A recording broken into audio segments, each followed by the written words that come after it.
Buenas, ¿cómo andan? Vamos a hacer el ejercicio 8. En este caso nos piden analizar las asíntotas verticales en una función y en el caso de que existan, dar sus ecuaciones. Vamos a hacer un poco de repaso de qué es una asíntota vertical en matemática y en una función como para entender un poco de qué estamos hablando.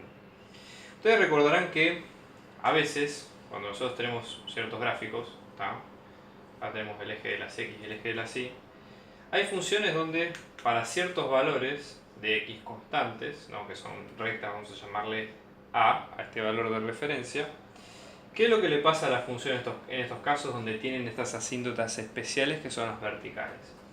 Lo que sucede es que la función, si yo por ejemplo, este es el punto A donde existe esa asíntota vertical, si yo me quiero acercar a esa asíntota por izquierda, por ejemplo, la función puede tener este comportamiento. Se puede ir hacia infinito o puede tener un valor y después tender hacia infinito hacia arriba, alrededor de este número. Y lo mismo pasa si me voy por derecha. ¿Sí? Si me voy por derecha, puede tener una asíntota que sea infinitamente negativa o infinitamente positiva o las dos. O sea, o puede ser de un solo lado también. Es raro, pero puede pasar.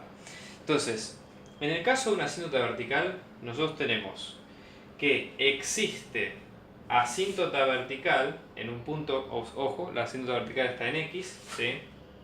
En X igual a si nosotros tenemos que el límite de la función, ¿sí? De X tendiendo a por izquierda o por derecha de esa función nos da más o menos infinito. Esta es una definición un poco informal porque hay una definición más teórica en los apuntes, pero yo lo que quiero es que ustedes entiendan el concepto de qué es lo que estamos haciendo. Es decir, nosotros tenemos que fijarnos, ¿sí? Para qué valores de esta función, cuando nosotros calculemos el límite, esa función hacia esos puntos va a ser infinito. Entonces, ¿qué cosas tenemos que tener en cuenta?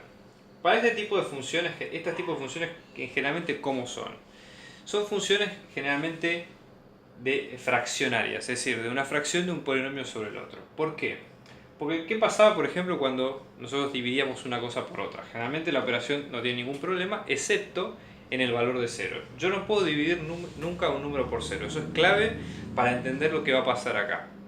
Entonces, ¿qué es lo que sucede en este caso? Como no se puede dividir un número por 0, ¿sí? No se puede dividir un número por 0, las asíntotas probables van a estar cuando el denominador se haga 0. Pero para eso tenemos que verlo. Entonces, ¿cómo hacemos nosotros para probar dónde van a aparecer esos ceros? Y la idea sería la siguiente. Es decir, bueno, vamos a tomar el denominador, que es este, y decir, bueno, primero que vemos que este denominador es una función cuadrática. Entonces, ¿cómo sale la función cuadrática? Nosotros habíamos dicho que era a por x al cuadrado más b por x más c. Y en este caso las raíces, la raíz 1 y 2 va a ser menos b más menos y sigue todo con la fórmula de la resolvente o fórmula de Bhaskara. Entonces apliquémoslo en este caso, ¿sí? Entonces vamos a tener raíz va a ser menos menos 2, que es 2, más menos 2 al cuadrado, que es 4, menos 4 por 1 por 15. Entonces vamos a tener 4 por 1 por menos 15, perdón, o sea, va a ser más 4 por 15. Sobre 2 por A, que es 2 por 1. Entonces, 4 por 15 es 60. Más 4 es 64. 8 por 8 es 64, con lo tanto nos va a quedar 2 más menos 8 sobre 2. Esto nos queda 2 más 8 sobre 2, o sea, esto nos va a quedar 10 sobre 2, 5, una de las raíces, vamos a ponerle raíz 1, y la 2 es lo mismo, pero con el menos acá en el medio, o sea, nos va a quedar 2 menos 8 sobre 2, o sea, nos va a quedar menos 6 sobre 2, que esto nos queda menos 3. Entonces, ¿qué es lo que sucede? Es probable que en alguno de estos dos números la función tienda a ser infinito, o sea, cuando vayamos. El tema es que estos dos números hasta ahora no son asíntotas verticales, sino que son posibles candidatos. O sea, todavía tenemos que probar que son asíntotas verticales. Y la forma de hacerlo es calcular límite primero por el 5, ¿sí? Y después por el 3. Para tratar de entender si lo que estamos haciendo, si lo que estamos viendo es correcto. Una aclaración importante. Una ayuda que nos puede servir en este caso va a ser factorizar lo que nosotros tenemos arriba. Y ahora les explico por qué cuando hagamos el ejercicio. Fíjense que arriba nosotros tenemos 2x al cuadrado menos 18.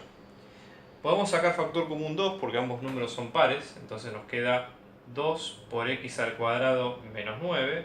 Y en este caso, esto repite el caso de lo que nosotros habíamos visto antes, que era de qué pasaba cuando nosotros teníamos una diferencia de cuadrados. O sea, esta diferencia de cuadrados de x al cuadrado menos 9, 9 es 3 por 3, o sea que podemos pensarlo como x al cuadrado menos 3 al cuadrado y pensar esto como x más 3 por x menos 3.